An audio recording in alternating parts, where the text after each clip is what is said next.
It was an ordinary morning, one of those where the world seems to repeat itself without novelty, and routine serves as a shield for the soul. The sky was clear, the coffee bitter as always, and my knees ached more than usual. I was sitting on the porch, as I did every day, watching the street I knew like the back of my hand. The mailman passed, waved with that smile of someone who thinks they know me. He left an envelope among the bills and flyers. A beige, simple envelope. But something about it immediately unsettled me. The sender was foreign. No official stamp, no advertisement, just a name. A name I hadn't seen in 52 years, but recognized the moment I laid eyes on it. My blood ran cold, my hands grew clammy, and for a second, time folded within me. The envelope was thin, light, but it weighed, like it carried a body. The name written there, the same name I never had the courage to say aloud, was now before me in firm letters, careful handwriting, like a sacred signature. I sat, staring at that paper like someone facing a bomb about to explode. And in that instant, everything came back. The smell of the jungle, the heat sticking to my skin, the screams muffled by explosions, and that moment frozen in my memory, when I looked at him and he looked back, and there was no shot, no death.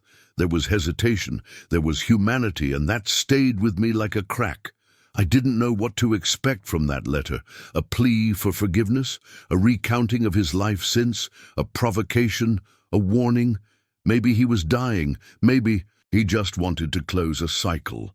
But the fact is, in that envelope, there was something greater than words. There was a call, and I knew, with a clarity that choked me, that the past I'd buried with so much effort had just resurfaced. I held that letter for hours. I'm not exaggerating. I didn't have the courage to open it right away. First, I left it on the kitchen table, as if it were just another piece of mail waiting its turn. Then I passed by it, 5 or 6 times, each time with my heart racing, my eyes avoiding its rectangular shape, like someone dodging a memory buried alive. When I finally sat down with it, the envelope between my trembling fingers, I realized it wasn't just fear. It was something more complex. It was shame. It was regret. It was that bitter feeling of having left something unfinished for too long.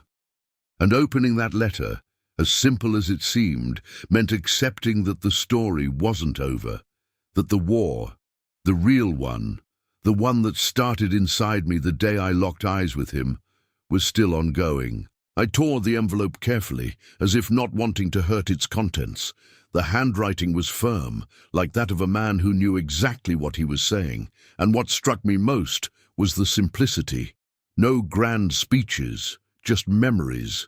A sentence describing the exact moment we saw each other, the place, the smell of the earth, the color of the sky, and the question, "Do you remember too?" Those 4 words hit me harder than any shot I'd ever heard on the battlefield, because yes, I remembered, every day. And he knew it.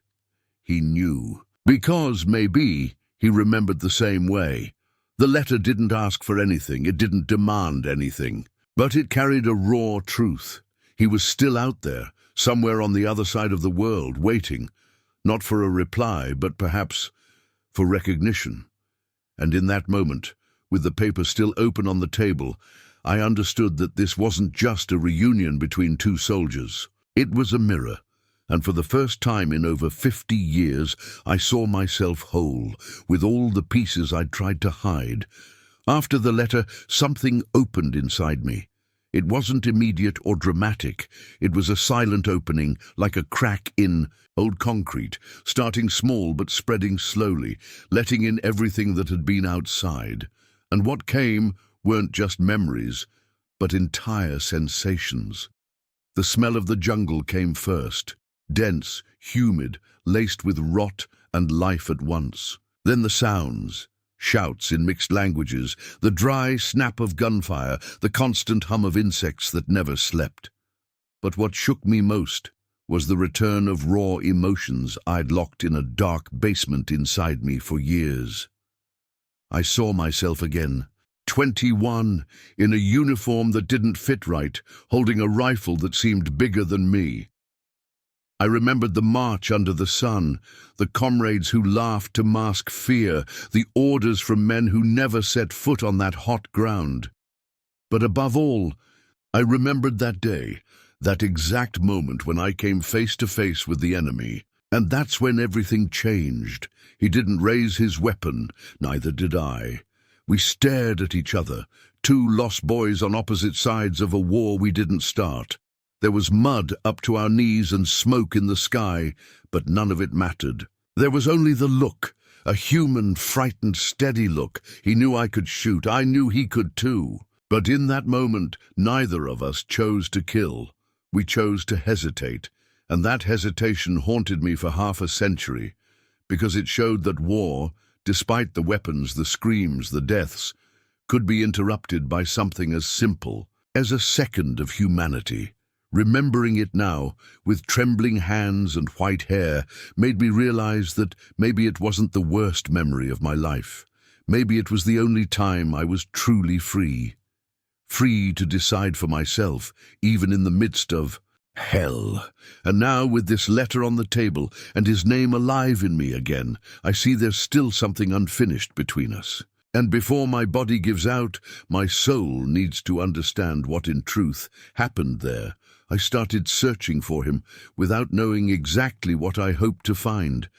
I had no plan, no strategy, no certainty, just an impulse, like following a trail of smoke, hoping there's still fire. The name was there, clear as it had always been in my memory, but now paired with an address on the other side of the world.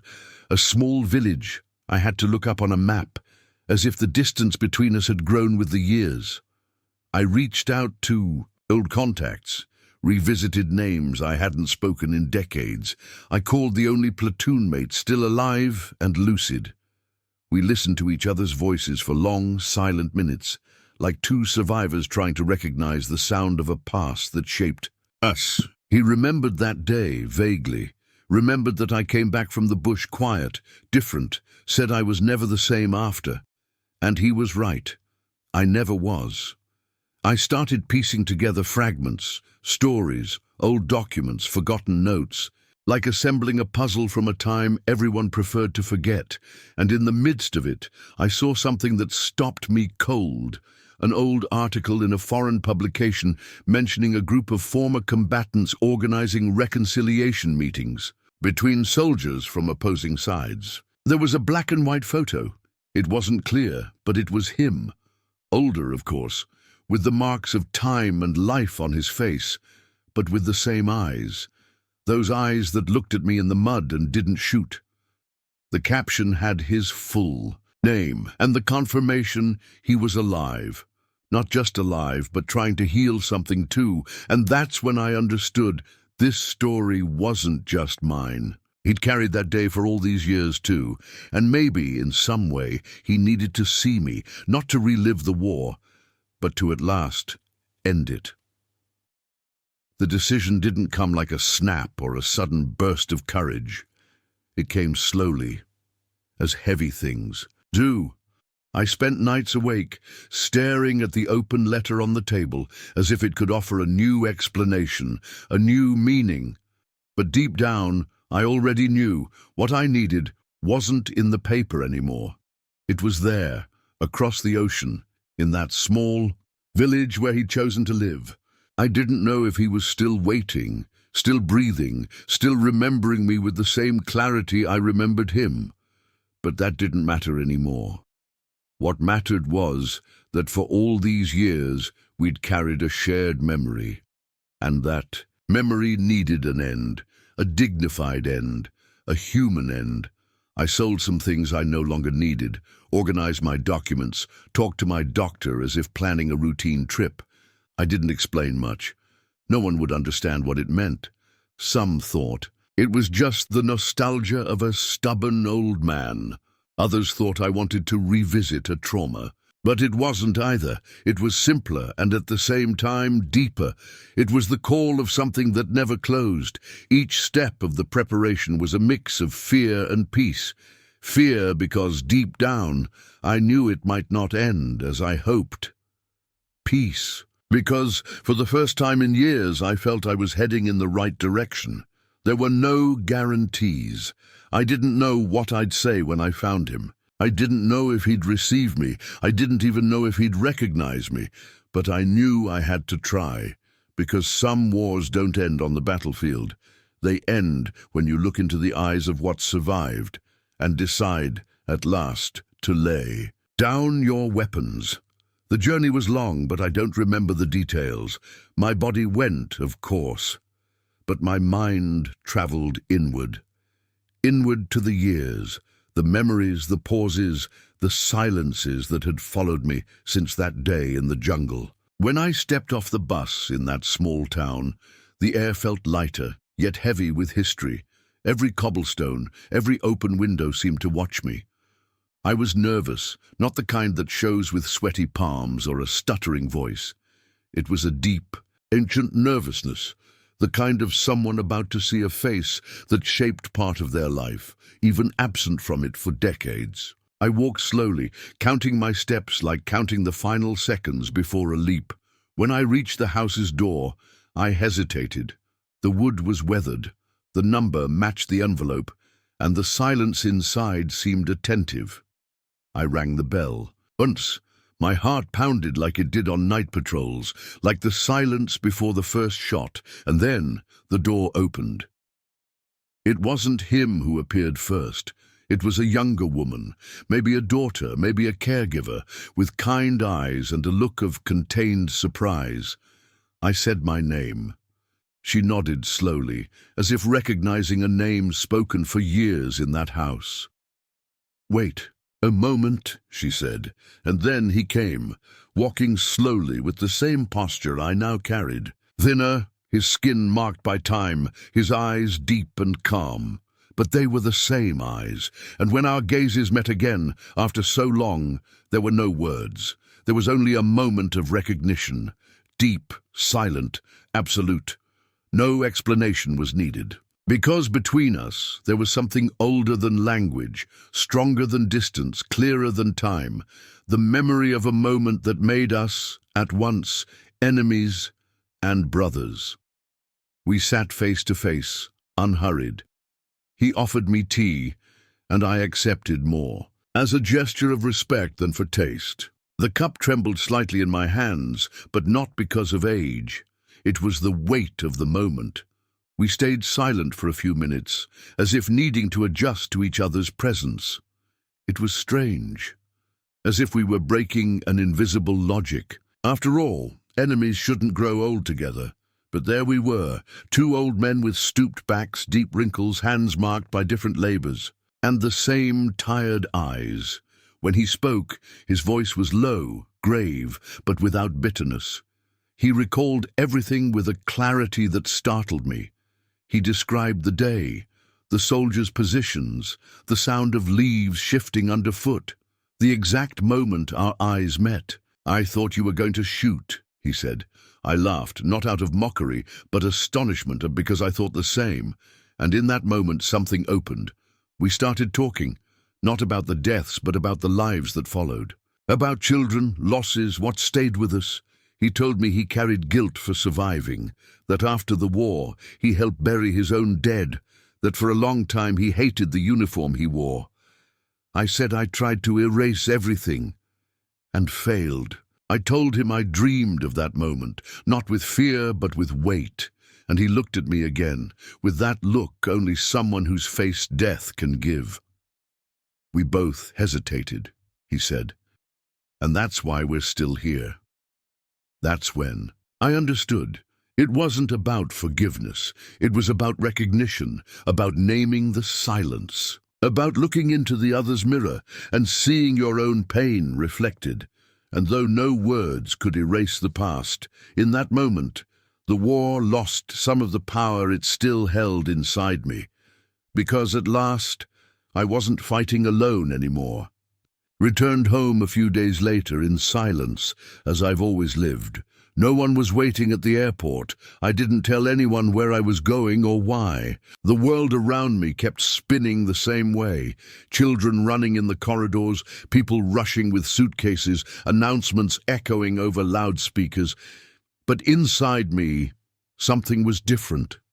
There was no euphoria, no relief. There was a kind of peace I'd never experienced, the kind that doesn't come from forgetting, but from remembering with courage. I kept his letter, the first and last, in a clean envelope, along with a small photo we took together before I left. Two old men sitting under a tree, side by side, no forced smiles, but with eyes at peace. Sometimes I look at that photo and think we could have been friends in another life if they hadn't put us on opposite sides of the same mistake. The war made us enemies. Time made us equals. Now, when I sit on my porch with my hot coffee and a clear sky ahead, I no longer hear that name whispered like an open wound.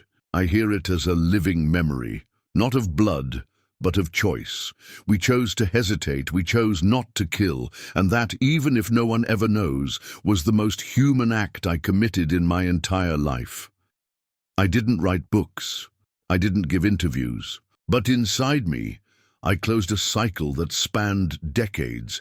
I didn't bury the past, I faced it, and because of that, at last, I can live the days I have left without running from myself, because now I know surviving wasn't an accident. It was a promise, and I kept it. Some men return from war with medals. Others return only with scars. He returned with a name that followed him for decades, as a reminder that, even in the midst of hell, it's still possible to make a different choice. And when he finally met the one once called an enemy, he understood that the real battlefield wasn't in the jungle, but in his chest. They didn't apologize. They didn't need to.